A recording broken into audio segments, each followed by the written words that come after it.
All right, we're going to talk a little bit about Alabama's coaching changes here with Cubelic. We got 6 assistants since that loss to Clemson that have been cycled out. We know Nick Saban's used to losing players. Well, it seems to be the case for the coaches a lot lately. Overall, what's the mindset in him really cycling these guys out and making some replacements and adjustments both on offense and defense? Well, I think it's impressive that you look at a coach who lost one football game and he's willing to go back and say, I'm going to make some serious changes to my staff because I think things need to be done a different way.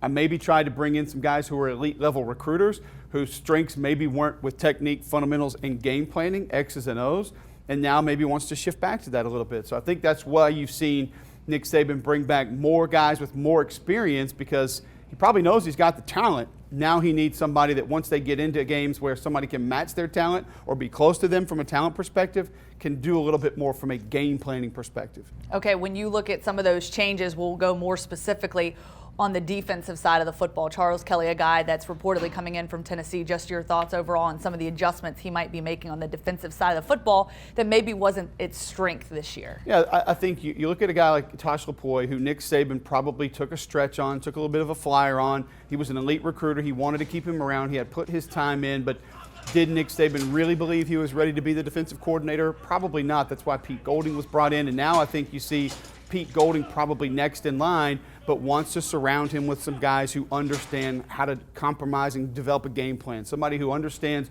what this defensive structure should look like and that Pete Golding can be able to go to. If Charles Kelly's on staff, he's been at Florida State, he's been at Auburn, he's been at Tennessee, under Jeremy Pruitt, who was just under Nick Saban and learned under Nick Saban and essentially runs the same defense. Sal Sunseri's a guy that's been under Nick Saban for a while. If he comes back and, say, coaches the defensive line or outside linebackers, whatever, he's a guy that Pete Golding's going to be able to go to, or that those two guys can go to Pete Golding and say, we see this on film, we think we should structure things this way for this game. So I think Nick Saban is taking someone who he believes is ready, but wants to ensure himself that he has guys around them that if something does go wrong, and if there is a bit of an issue, and maybe if there's not, but guys who can look ahead and see a potential issue and help them solve that before it becomes one. Okay, on the offensive side of the football, you're an O-line guy. Coach Flood reportedly coming in to take over in the offensive line over Brent Key. Just overall, your thoughts on that. He's a guy, he was at Rutgers when I was there under Coach Schiano, was the assistant coach, spent 2 years at the Falcons. There's a lot of question marks about the show cause the NCAA implemented under him. Obviously, the 3 suspensions he had at Rutgers just for some of the on-the-field and off-the-field issues that we're seeing. But overall, what's your takeaway about his body of work? Well, I think first thing Nick Saban brings in is experience. You've got a guy that's been a head coach at a Power 5 school, a guy who has NFL experience, and from all the reports that I've heard and the people who I've talked to inside the Falcons organization, things went very well with him last year with the offensive line, and he was working with Steve Sarkisian, who reportedly will be the next offensive coordinator, so you bring some of that continuity together. You want those two to be on the same page and understand things, because when you're developing a game plan from a run game perspective and a protection perspective, you want those guys on the same page wanting to do the same things.